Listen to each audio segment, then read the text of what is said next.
It'll come up in the air and fly around. That's how. Oh yeah, that's the hardest level of Battletoads. Yeah, well, yeah, right? Is that even possible? Well, not only is it the hardest level in Battletoads, it's also the hardest thing to do if you're a pilot. Because he goes into this story where Why can't you just take off with the banner and unfurl it at some point while you're mid-flight? I don't fucking know. I don't know. Why can't he not shit himself? Things are difficult. Okay, well, no, that's the part of the story I do understand. No, it's because the local bailiff has like some sort of rule from the 1850s that's still in the books about witchcraft. Okay, so they've got to do a Flappy Bird and pick up this fucking thing.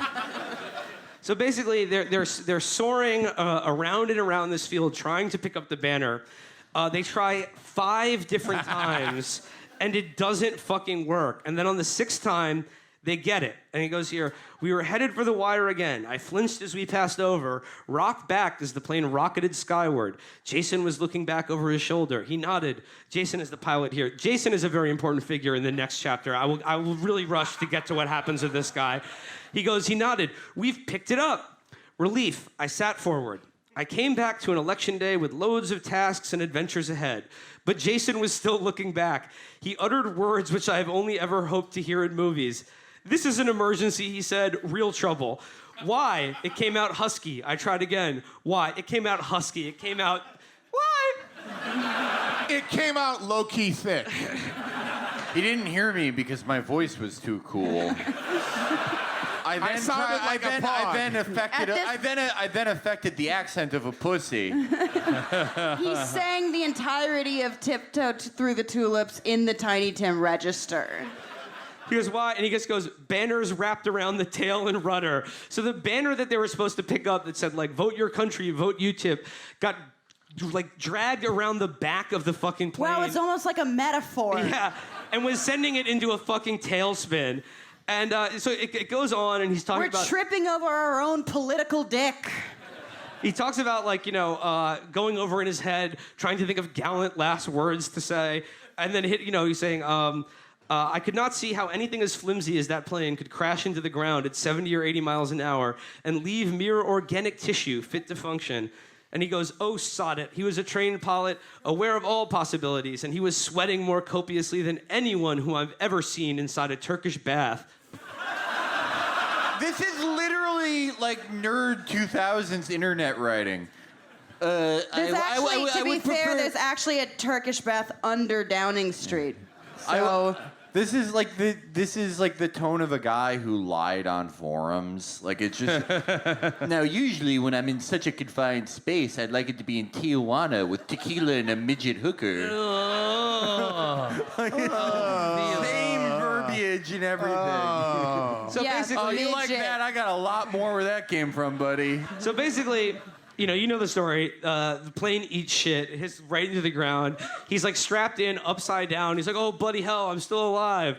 And then he gets out of the plane and realizes he's soaked in fucking gasoline and immediately gets worried again. Unfortunately, you know how the story ends. But here's where the story gets really interesting. And it goes in the next chapter called Relaunch.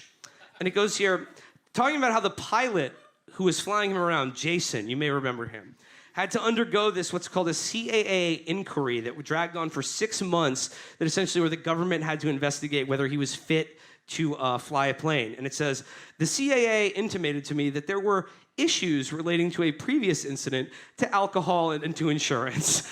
I took advice." And then he said, I want to talk to the media. Jason did his job. He saved me. And then it says, "On November 11th, Jason was totally exonerated of any blame. It was an accident. I was delighted.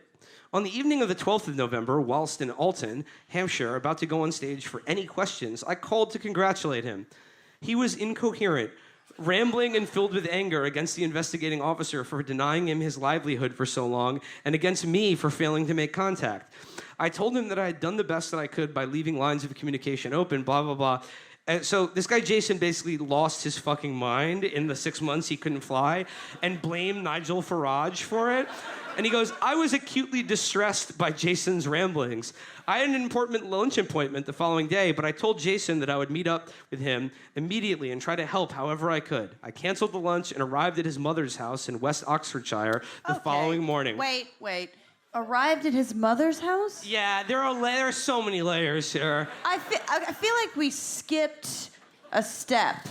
I think he had to move back in with mom after he couldn't get work for 6 months. So he goes, we walked to his local pub for lunch. As we arrived, a car drew up. A little man with a goatee beard stepped out and introduced himself as a representative of West Oxfordshire Mental Health Services, attending in order to observe.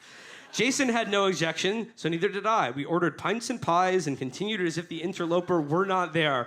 Of the mental health professional observing this guy. He's sitting there at the table with a fucking butterfly net. And then Jason immediately says, over pints and pies, I'm ex-military and no one is safe. Do you understand? I've got friends, weapons, gadgets. I was going to kill you today. I decided not to, but I can't preclude it in the future.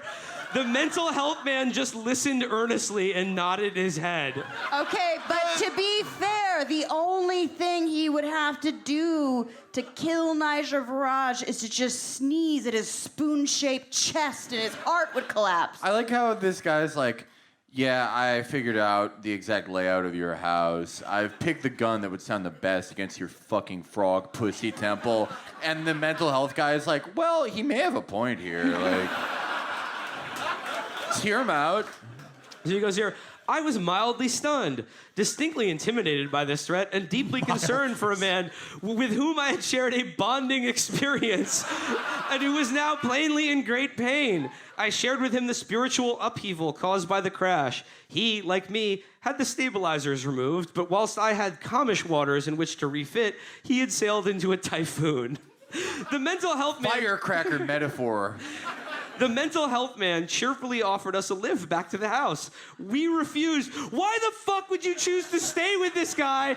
No, we don't need any more mental health observers. I'll give this man who just threatened to kill me a ride back to his mother's house where her fucking corpse is rotting in the attic. Go to a second location? Cool. He goes, we refused. It was only 600 yards away, and I felt safe on the street with Jason as in the confines of a car. It was nonetheless mildly nerve-wracking walking back alone down a country lane with a man who had just declared his intention to kill me. I did not re-enter the house. I returned home. At 6 o'clock that evening, I received a call from my office. Mr. Smith has just called, I was told. He says that he is going to get a gun on Monday. He intends to kill Martin James, the accident investigator, then you, then himself. He says you've got till Friday. You know what, guys? I'm not worried about that hard Brexit. These guys all got it under control. No, but as if you would need a gun. He's probably so inbred a paper cut and he'd bleed to death. End of the story is Jason is a man who needs help, and he was basically sectioned for 2 years. Any immigrant, Jason is a man who needs help.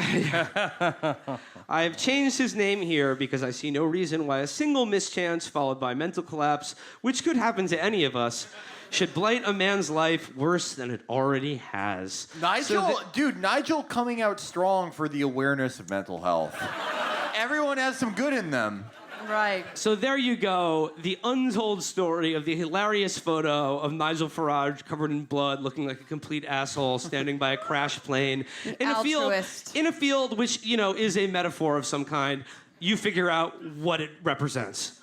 I'll tell you what it represents. It represents that English people won't fucking finish what they start.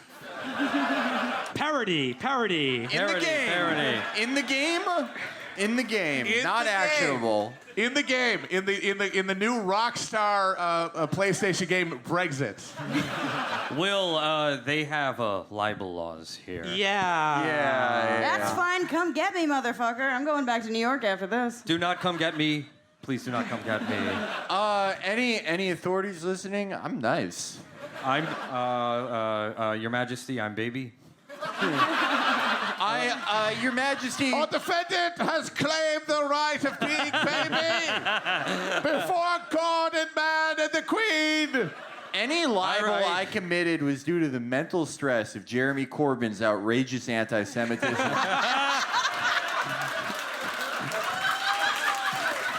All I will will say. I demand trial by one of your naked game shows. Though I do want to ask the crowd. Very quickly, I'll go through a few options, but applaud or cheer if you like this.